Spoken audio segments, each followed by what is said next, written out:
खुलुमबाय BTR news चेनेलाव गासैखौबो बरायबाय। आंनि चेनेलखौ साबस्क्राइब खालायाखैबा साबस्क्राइब खालामदो आरो बे खाथिनि बेल आइकन बेलखौबो थुनानै होदो जाहाथे मोजां भिडिअ थाबनो सहैनाय बायदि। फैगौ बिसायख'थियाव बिजेपिखौ देरहाहोनो खामानि मावगोन बे बाथ्राखौ बुंदों माथुरि बसुमतारीआ। बिथाङानो बुंनानै होयो जे फैगौ बिसायख'थियाव बिजेपि हान्जाखौनो देरहाहोनानै बिजेपिआनो जौगानायनि खामानि मावलांनो हायो आरो बेनि थाखायनो बिजेपि हान्जाखौ देरहाहोगोन। बिस्वजित दैमारिआ सालानि ना नङा लकेल नासो एसटि सुबुंसो होननानै बुंदों बे बाथ्राखौ। बेनिखायनो बिस्वजित दैमारिखौ भट होनानै देरहाहोनो थाखाय बर' हारिनि जौगानायनि खामानि मावनो थाखाय बिथांखौ देरहाहोनांगौ आरो रायजो राजाफोरा भट होनानै बिथांखौनो देरहासारहोयो हारि जौगानायनि खामानि मावनो। उत्तराखन्डनि गाहाय मन्त्रि तीरथ सिंह रावत बिथांनि देहायाव कर'ना पजिटिभ मोननाय जादों। दा बिथाङा हस्पिटालावसो दं। बेनि थाखायनो बिखौ फाहामथाय होगासिनो दङ होननानै खौरां मोननाय जादों।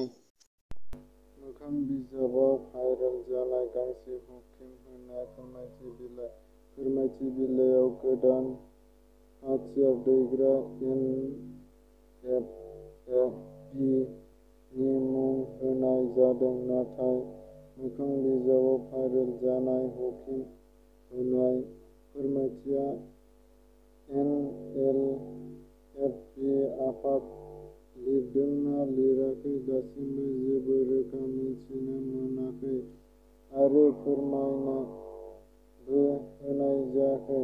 फोरमायबाय थानाय समावसो बेनि आबुं रादाबखौ मिथिसिगोन आरो बेहाय फोरमायथि होनाय जादोंना जायाखै बेखौ रोखायै मिन्थिनो मोननाय जायाखै। भारत हादराव सानफा एफा कर'ना भाइरासनि साग्लोबनाया बारानिफ्राय बारा जानो हमदों। थांनाय 24 घन्टा साननि गेजेराव 46,951 गोदान साग्लोबसारथाय मोननाय जादों जाय बे बोसोराव सानसेयाव 212 सुबुं जिउ खहा जादों एबा गोमादों।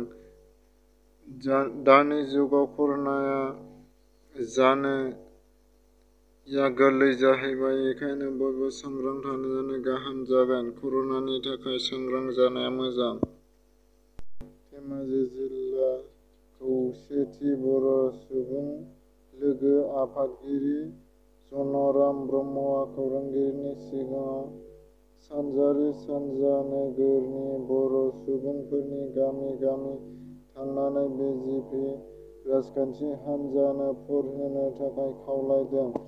मानो होनबा बिजेपि सरकारा बिटिआरनि माखासे दफाफोरखौ मावफुङैनि थाखाय आरो गोजोननाय मोनदों आरो माखासे BKWSआव थानाय माखासे दफाफोर आरो बिटिआरआव माखासे थानाय दफाफोरखौ मावफुंलांगासिनो दं आरो बिजेपिआ देरहालांबाय थायोबा आरो इयुनाव बे खामानिखौ जाफुंसारहोनो एबा मावलांबाय थानो हायो।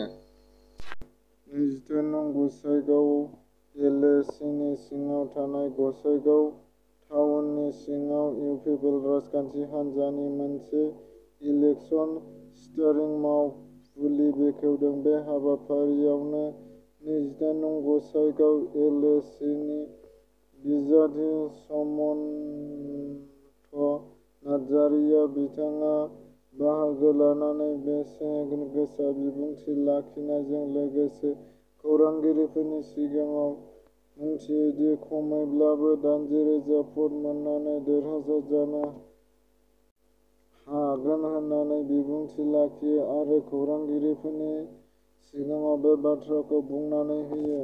बिथां समन्त नार्जारिया बिथाङा बुंनानै होयो खौरांगिरिफोरनि सिगाङाव